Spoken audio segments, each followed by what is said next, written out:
Education, ilang paaralan ng walang guidance counselor. Ang hakbang ng DepEd para tugunan yan, alamin sa report ni Katrina Son. Dalawa sa mga anak ni Marina Lopez ay biktima ng bullying.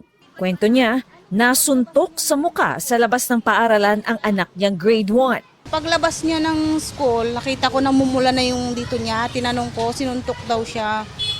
Kasi gusto niya makipagpalit ng sapatos. Ayaw pumayag ng anak ko. Habang ang isa pang anak, tampulan ng panunukso ng kamag-aral.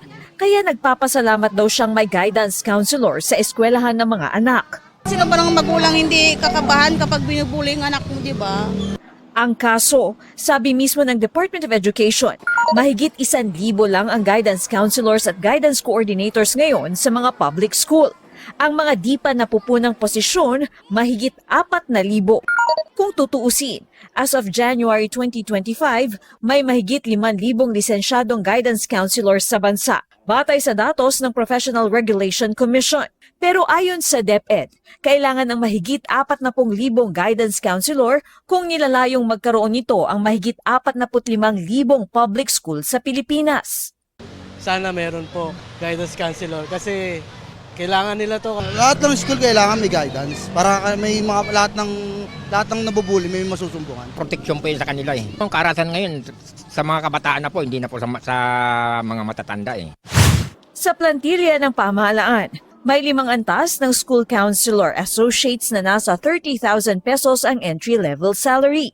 4 naman sa school counselors na nasa 43,000 pesos ang entry-level salary. Si Father Crismar Daguno, guro at registered guidance counselor. Anya, hindi biro ang naturang posisyon. Kinakailangan mo ng master's degree in guidance and counseling.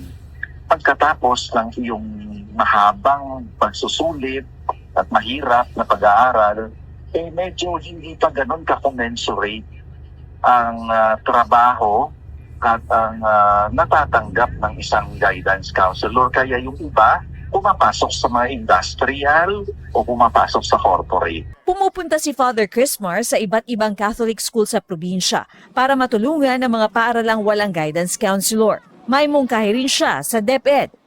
Magkaroon ng partnership ang mga private schools at public schools upang maisaayos natin ang overall wellness ng mga bata. No?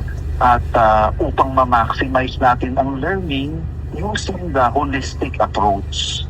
Kinukunan pa namin ng reaksyon ng DepEd, pero naunang sinabi ni Education Secretary Sunny Angara na tinutugunan nila ang kakulangan. DepEd will speed up the hiring of these guidance counselor associates para may talagang makakausap ang mga bata at makikilala talaga ano yung mga problema nila and make sure there is a very positive environment sa mga schools. Sa Senate hearing noong July 9, sinabi ng DepEd na inaayos na nila ng Budget Department ang pag-hire ng nasa 10,000 school counselor associates ngayong taon.